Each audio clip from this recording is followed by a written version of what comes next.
jumping right into things this week, we're going to go right and talk about a big, huge development in all of the game of baseball. Alex Rodriguez being forced to or announcing his retirement from the game of baseball. The Yankees' third baseman will retire effective Friday, I believe. And, well, Matthew, what do you think about this whole turmoil, and how do you think the Yankees really handle this situation? Well, and as we talked about before, I saw Suicide Squad this afternoon. That just reminded me of just complex characters. And I can't think of any baseball player that we've seen who has had a who's going to leave behind a more complex legacy than Alex Rodriguez. Because if you look at the numbers and you look at the talent, he's arguably one of the 5 greatest players of all time. But there's just so much with PEDs and how he was in the locker room and how he was to other players and teammates. It's just so complicated. It's like I can't think of a clear word to say it. I don't put ARod in the top 5, and a lot of it has to do with what you elaborated on before: the PEDs, the personality in the locker room. His numbers are his numbers. You can't deny that. Granted, you can bring up the PED use because he has been proven to have that, and he was suspended from baseball. And there's always been a cloud under ARod outside of the game of baseball, and I think that's what he's really gonna be remembered as. And to be honest with you, it kind of sucks because when you think about the kind of career that he had in Seattle and then in Texas when he hit the 50 home runs and won MVP on the last place team, and then when he was in New York and all the fanfare that came with him, even though he choked in every postseason until 2009, but. I said I was never a big ARod fan. I'm truthfully glad to see him go in the sense of the Yankees just falling in line with cleaning house. If you're over 35, making over X amount of millions, they're killing. You're gone.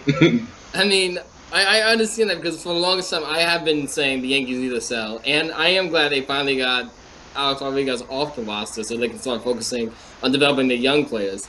And I guess I'm a little more, like, comforting towards ARod, I guess, because it's, like, above the difference between like and indifference. It's, like, a little tier in there. Okay. Because I really think behind Barry Bonds, me and Dale were talking about this, behind Barry Bonds, I think he's the second best baseball player I've seen. And I don't know about that. I mean, yeah, we were talking about that. We had Barry Bonds, Alex Rodriguez, Ken Griffey Jr., and Albert Pujols. But we can talk about that later. No Pedro love, no Derek Jeter love. No, we weren't talking about pitches. We weren't talking pitches yet. No, but it's just so much. I mean, I think he has all the records. Not all the records. He had 696 home runs. He's third all time in RBIs. He leads as the active leader in hits, home runs, RBIs, runs, WAR, extra base hits. But there's just so much because he was supposed to be the one who was going to wipe away all the steroid era, all the dirtiness, make the game clean again, have the home run record from Barry Bonds, who has been known for PED use. But hey, allegedly, it still has never been proven. Allegedly. I mean, ARod never failed a test either. But ARod got suspended for PED use, though. Yeah, he got suspended. It was a whole mess when he got suspended for. I mean, then there's just so much of the PEDs. He sued the Major League Baseball and Major League Players Association because he got that long suspension. So I mean, I'm all for putting steroids players in the game like Barry Bonds and Roger Clemens. So I believe that Alex Rodriguez should get in the Hall of Fame, but I don't think he will. I think he should get in the Hall of Fame because his numbers. I think he'll get in the Hall of Fame on the same way that Barry Bonds will get in the Hall of Fame because regardless of what you think about Barry Bonds and Alex Rodriguez, yes, they have been linked to and suspended for PED use, but so has David Ortiz, so has all these other guys that are going to get in with the numbers that they have. And A-Rod's not said. A-Rod has over 3,000 hits. He has over almost 700 home runs, which is another point that the Yankees. Some people are talking about the Yankees really shouldn't have kicked him to the curb until he hit 700. I want to see him hit 700, but I know there's a bonus in there in the Yankees. Oh yeah, no, that's why they don't want him to hit 700.